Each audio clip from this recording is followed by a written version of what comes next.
language reminiscent of Daniel 12:4, where the prophet is instructed to seal the words until the time of the end. This oath was not meant to protect the child from visible enemies, but to guard her from spiritual forces that might claim her too soon.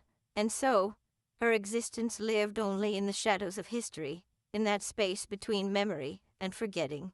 Among the lesser-known scrolls of Qumran, especially 4Q529, there is mention of a descendant whose genealogy will not be counted among men, for her origin is from places that are not named.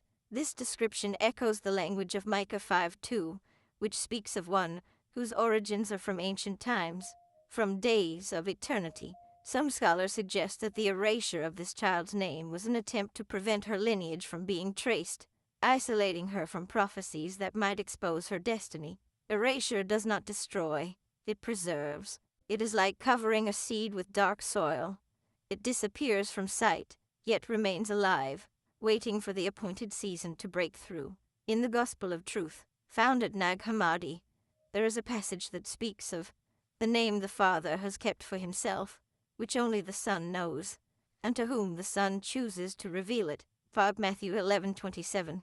This practice of hiding a name is not rare in ancient traditions.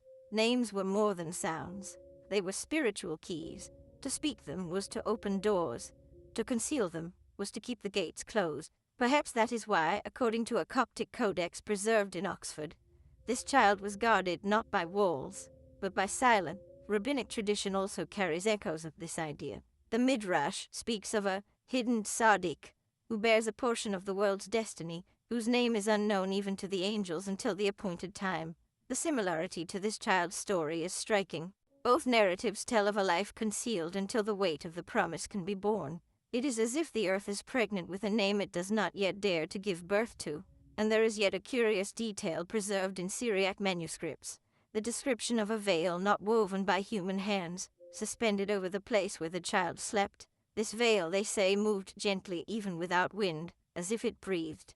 The symbolism is powerful, for in the Bible, the veil always separates the human from the divine. Exodus 26:33, Hebrews 9:3. To keep her face beneath a veil was more than to hide it. It was to declare that her presence belonged to another realm. But like every veil, this one was not made to last forever. Isaiah 25:7 speaks of the day when he will remove the veil that covers all nations. That promise hovers over this child's story, guarded today, revealed tomorrow, silenced now, proclaimed later. And here the human heart stirs, because many have felt in their own lives that same interval between promise and fulfillment, that waiting which tests both faith and weariness at once.